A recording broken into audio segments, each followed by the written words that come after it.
BRS హయాము, ఇప్పుడు కాంగ్రెస్ హయాం జూసుకుంటే ఎట్లుందంటారు? అంటే నేను ప్రత్యక్షంగా చెప్పాల్సిన అవసరం లేదు.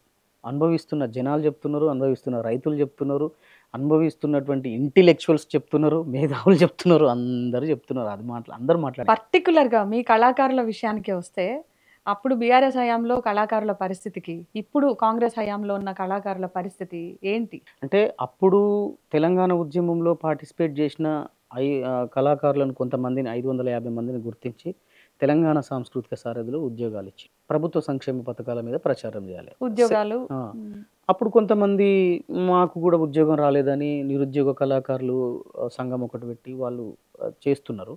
అండ్ ఇంకా ఈ సస్పెన్షన్ కథేందండి అసలు?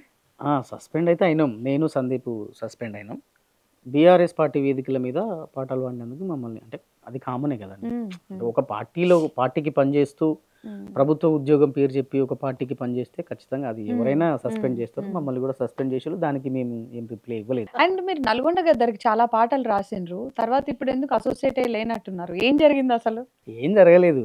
అంటే ఇప్పుడు ఆహ్, నరసన్న గదరన్న ఆయనకు వాళ్ళక్కడి నుంచి ఏమైతే ఎవరితో రాయించమంటే వాళ్ళతోని రాయిస్తాడు ఆయన పాటలు. హ్మ్.